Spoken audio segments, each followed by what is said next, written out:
तो हेलो नमस्कार दोस्तों, स्वागत है आपका एक और न्यू फ्रेश वीडियो में। और आज की वीडियो में बात करेंगे प्रॉब्लम्स के बारे में। तो प्रॉब्लम से मेरा मतलब ये नहीं कि आपकी और मेरी प्रॉब्लम के बारे में बात करेंगे। आज हम लोग बात करेंगे उन सभी प्रॉब्लम्स के बारे में जो कि इंडिया की पॉपुलर बाइक्स में आपको देखने को मिलता है। जैसे कि अपाची सीरीज में आपको क्या प्रॉब्लम देखने को मिलती है, RS 200 के साथ क्या पंगा है, KTM की बाइक्स में आपको क्या दिक्कत देखने को मिलती है। तो काफी सारी बाइकों पर आज हम लोग बात करेंगे। सभी इन्फॉर्मेशन पाने के लिए वीडियो को एंड तक जरूर देखिएगा। और वही जिन लोगों ने अभी तक चैनल को सब्सक्राइब नहीं किया वो लोग जोर से सब्सक्राइब कर ले। अब हम लोग इस वीडियो को शुरू करते हैं। तो सबसे पहले हम बात करते हैं इंडिया की एक लेजेंडरी बाइक के बारे में। तो यहाँ पे वैसे टोटल 7 बाइक्स के बारे में मैं आप लोगों को बताऊंगा। कुछ बाइक्स की सीरीज भी है। तो वैसे 7 नंबर पे यहाँ पे इंडिया की लेजेंडरी बाइक बजाज पल्सर 220। तो जी हाँ दोस्तों, जैसे कि आप लोग जानते हैं कि ये बाइक इंडियन मार्केट में 2008 से सेल होते आ रही है, लेकिन अभी तक से इसको एक प्रॉपर अपडेट नहीं मिला है, जिसकी वजह से इसमें फीचर्स की भी काफी कमी है। तो कहने को तो ये बाइक अभी आपको ऑन रोड न्यू देने में मिलती है 1.5 लाख रुपए में, लेकिन इसमें फीचर्स काफी ज्यादा कम है। जैसे अभी भी इस बाइक में सिर्फ आपको सिंगल चैनल ABS मिलता है। और इसी प्राइस रेंज में आने वाली कुछ बाइकों में आपको dual channel ABS, slipper clutch ये भी देखने को मिल जाता है, लेकिन 220 के साथ ऐसा कुछ भी नहीं है। 220 में वही आपको सेम इंजन देखने को मिलता है जो कि 2008 से चलते आ रहा है। सिर्फ इसका जो इंजन एमिशन नॉर्म्स है उसी को बदल दिया गया है, BS3 से BS4, BS4 से BS6। और अपडेट के नाम पे इसमें कलर्स और स्टिकरिंग के अलावा कंपनी ने कुछ भी अपडेट नहीं दिया। अभी तक इसमें 6 स्पीड गियर बॉक्स नहीं आता। अभी भी ये बाइक सिर्फ 5 स्पीड गियर बॉक्स के साथ आती है। और इस चीज की वजह से 220 उन चुनिंदा बाइक्स में आ जाती है जो कि 200 सीसी के साथ तो आती है, लेकिन उनमें आपको 6 स्पीड गियर बॉक्स नहीं मिलता है। जैसे कि एक्सट्रीम हो गई, फिर अपाची 200 हो गई और पल्सर 220 हो गई। बाद में मार्केट में जितनी भी 200 सीसी गाड़ियां आती है या फिर 150 सीसी गाड़ियां आती है या फिर कोई 125 सीसी गाड़ियों में भी आपको 6 स्पीड गियर बॉक्स मिलता है, लेकिन 220 के साथ अभी तक कंपनी ने ऐसा नहीं किया।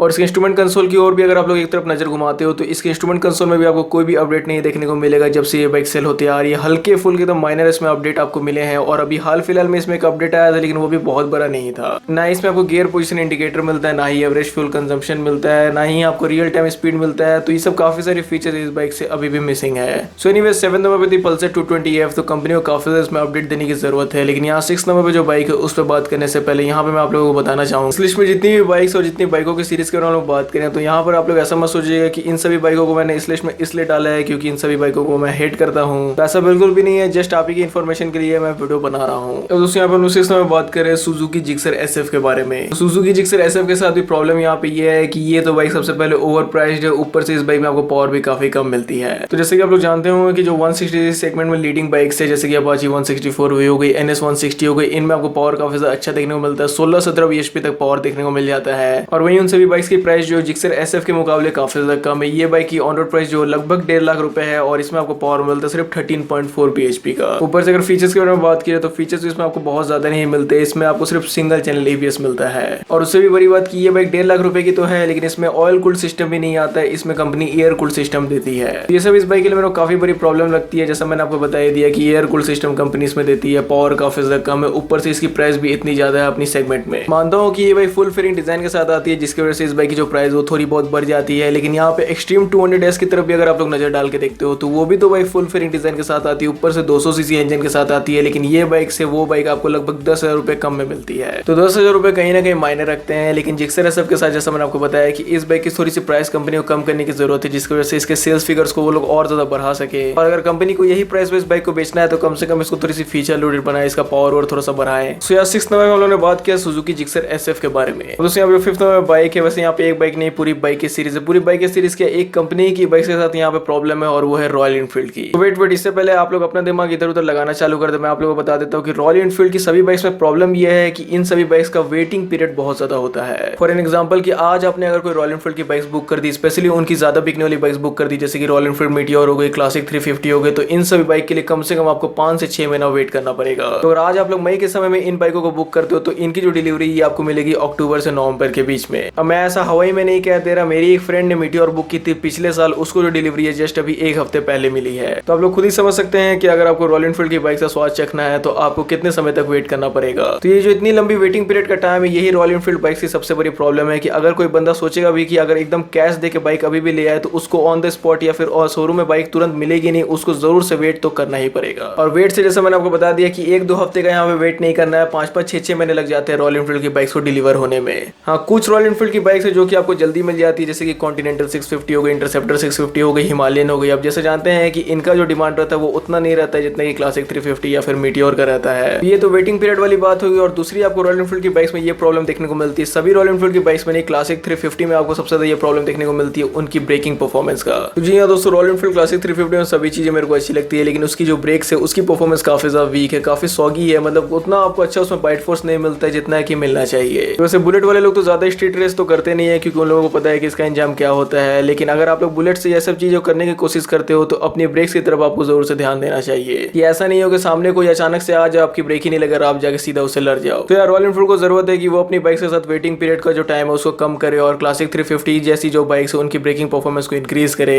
हालांकि यहाँ पे जो लोग रॉयल एनफील्ड की हिस्ट्री जानते हैं उन लोगों को ये बात जरूर से पता हो कि रॉयल एनफील्ड की बाइक्स को इतना समय क्यों लग जाता है, इतना ज्यादा क्यों उनका वेटिंग पीरियड रहता है। अब यहाँ पे ऐसा इसलिए है क्योंकि 2010 से पहले रॉयल एनफील्ड की जो बाइक्स होती थी वो शोरूम पे ही खड़ी रहती थी, उनका उस समय उतना डिमांड नहीं था, जिनकी वजह से क्या होता था कि बहुत सारी बाइक्स बिकने नहीं पाती थी और कुछ समय के बाद उनका जो वैल्यू होता था वो डाउन हो जाता था। जैसे कि आप लोग समझ सकते हैं कि 2021 में अगर कोई बाइक बनेगी तो अगर वो 2021 में ही नहीं सेल होती है, अगर वो 2022 में सेल होती है तो ऑटोमेटिकली उसकी जो वैल्यू है वो कम हो जाएगी। तो यही सब चीजें होती थी रॉयल एनफील्ड के साथ 2010 से पहले। तो रॉयल एनफील्ड ने यहाँ पे डिसाइड कर लिया कि वो लोग पोस्ट ऑर्डर प्रोडक्शन करेंगे। तो इसका मतलब ये था कि पहले वो लोग ऑर्डर लेंगे, ऑर्डर के हिसाब से बाइक्स का प्रोडक्शन करेंगे, ये नहीं कि ऑर्डर आएगा नहीं जो तो बाइक्स को बनाते जाएंगे जिनकी वजह से उनको लॉस हो। तो ये चीज अब रॉयल एनफील्ड ने करना छोड़ दिया। तो वैसे दोस्तों यहाँ पे हम लोग बात कर रहे हैं 4th नंबर पे केटीएम आरसी सीरीज और ड्यूक सीरीज के बारे में। तो वैसे यहाँ पे मैं आप लोगों को बता दूं कि इस लिस्ट में जितनी भी बाइक्स है अगर इनमें कुछ भी अपडेट आता है, मतलब मैं जैसे बता रहा हूँ कि इन सब में ऐसा ऐसा प्रॉब्लम्स है, तो ये सब प्रॉब्लम्स का कभी भी अगर सॉल्यूशन आता है, कभी भी अगर इनका अपडेट आता है ये सब सभी बाइकों का, तो इनकी सबसे पहले इन्फॉर्मेशन आपको जानने को मिलेगी मेरे इंस्टाग्राम पे। तो इंस्टाग्राम पे आप लोग जरूर से फॉलो कर लीजिएगा अगर आप लोगों को जानना है कि कौन कौन सी बाइक्स में क्या क्या चेंजेस आ रहे हैं, कौन सी बाइक की प्राइस घटी है, कौन सी बाइक मार्केट में न्यू आई है। तो do follow me on Instagram to get notified about the latest happening in the automobile industry. तो अब दोस्तों यहाँ पे आप लोग थोड़ा सा ध्यान दीजिएगा। यहाँ पे हम लोग बात कर रहे हैं पहले केटीएम आरसी सीरीज की उन बाइक्स और केटीएम ड्यूक सीरीज की उन बाइकों के बारे में जो कि 200 सीसी प्लस इंजन के साथ आती है, जैसे कि ड्यूक 200 हो गई, आरसी 390 हो गए, तो इस टाइप की गाड़ियों के बारे में। तो आरसी 200, ड्यूक 200, आरसी 390, ड्यूक 390 इन सभी बाइकों के साथ प्रॉब्लम ये है कि ये सब हीट काफी ज्यादा होती है। तो जी हाँ दोस्तों, ड्यूक 200 भी काफी ज्यादा हीट होती है, बम्पर टू बम्पर ट्रैफिक में आरसी 200 का भी वही हाल है। और अगर हम लोग 390 के बारे में बात की जाए तो आरसी 390 भी काफी ज्यादा हीट होती है और ड्यूक 390 तो बहुत ही हीट होती है।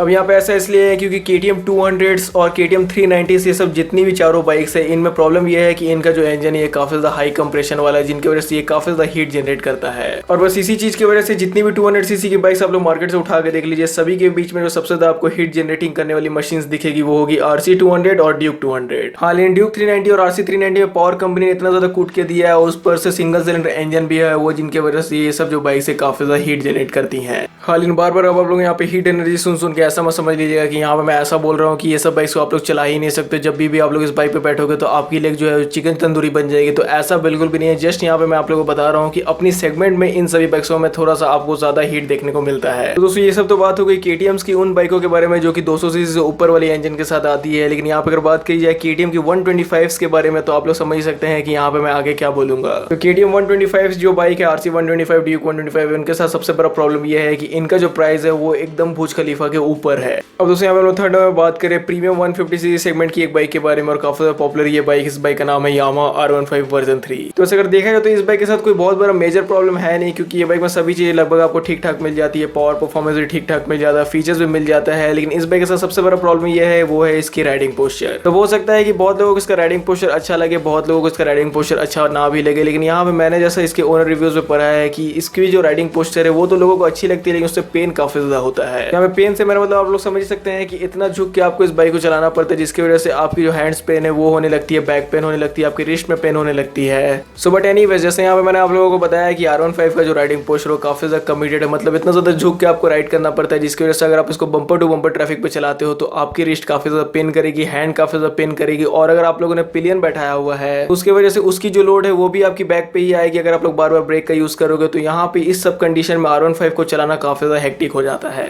तो वैसे यहाँ पे मैं ये नहीं बोलूंगा कि यामाहा को इसके राइडिंग पोस्चर पे ध्यान देना चाहिए क्योंकि ये एक बोलने लायक स्टेटमेंट नहीं होगा, क्योंकि जैसा आप लोग जानते हैं कि जितनी भी मार्केट में स्पोर्ट्स बाइक आती है उनका राइडिंग पोस्चर कमिटेड ही होता है। हाँ, RS200, जिक्सर SF250 इन सभी को हटा दो क्योंकि उनका उतना ज्यादा कमिटेड नहीं है, लेकिन जितनी भी आप लोग ट्रैक ओरिएंटेड बाइक्स को देखोगे जैसे डुकाटी की, कावासाकी की, तो सभी की राइडिंग पोस्चर इतनी झुकी हुई होती है। सो या better to leave this case between Yamaha and its R15 riders. तो सब हम लोग यहाँ पे सेकंड में बात करने वाले हैं बजाज पल्सर सीरीज इसके फ्लैगशिप बाइक के बारे में जिसका नाम है बजाज पल्सर RS200। तो RS200 के साथ भी वैसे ही केस है जैसा कि इसकी दूसरे बाइक के साथ था पल्सर 220F के साथ। इसमें भी बहुत ही समय से अपडेट नहीं आया जिसकी वजह से इसमें फीचर्स काफी ज्यादा मिसिंग है। कंपनी ने इसमें डुअल चैनल ABS अभी हाल फिलहाल में इसके फीचर्स लिस्ट में ऐड किया है। वो भी इसलिए किया है क्योंकि इसकी जो मेजर कॉम्पिटिटर बाइक है उसमें उसकी कंपनी ने डुअल चैनल ABS डाल दिया था जैसे कि R15 में आपको मिलने लगा था। तो उसी को मद्देनजर रखते हुए बजाज ने सोचा कि अपनी RS में भी डालना पड़ेगा। लेकिन बाद बाकी फीचर से ये जो बाइक है बिल्कुल भी अनजान है। ना कि इसमें आपको स्लीपर क्लच मिलता है, ना ही डिजिटल इंस्ट्रूमेंट क्लस्टर मिलता है, ना ही वाइड टायर्स मिलते हैं। तो भले कंपनी इसमें ब्लूटूथ दे चाहे ना दे, इसमें कॉलर असिस्ट वाली फंक्शन दे चाहे ना दे, लेकिन यहाँ पे जो फीचर्स के मैंने नाम लिए कंपनी को जरूर ये सब इसमें इंक्लूड करना चाहिए। तो 2015 से ये बाइक चलती आ रही है लेकिन इसमें आज भी आपको वैसे डिजाइन देखने को मिलता है, वैसे इसका इंस्ट्रूमेंट क्लस्टर है। तो अपडेट के नाम पे सिर्फ इसमें कलर्स और स्टिकरिंग की अपडेट की गई है।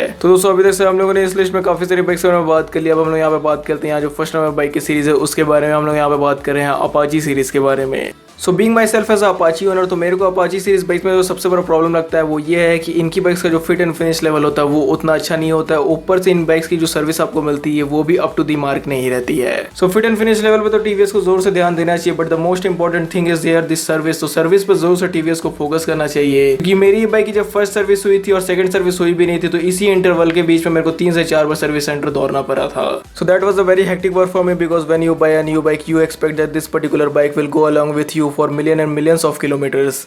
सो बट उस सर्विस सेंटर से ही जब आपको अच्छी फीडबैक नहीं मिलेगी तो क्या आप उसको मिलियन किलोमीटर चलाओगे। सो एनीवेज अब हम लोगों ने इस वीडियो में टोटल 7 बाइक्स के बारे में बात कर लिया, कुछ बाइक्स की सीरीज के बारे में बात कर लिया। तो यहाँ पे यही सब बड़ी बड़ी प्रॉब्लम्स आपको देखने को मिलती है इंडिया की पॉपुलर बाइक्स के साथ। तो फिर भी आप लोगों को अगर यहाँ पे ये लगता है कि इस लिस्ट में बताई हुई बाइक्स में और भी ज्यादा प्रॉब्लम्स आप लोग जानते हो so do let me know in the comment section. तो अगर आप लोगों को ये वीडियो पसंद आता है तो जोर से इसको लाइक कर दीजिए, चैनल को सब्सक्राइब नहीं किया तो सब्सक्राइब भी कर दीजिएगा। वहीं आपका वीडियो देखने के लिए थैंक यू।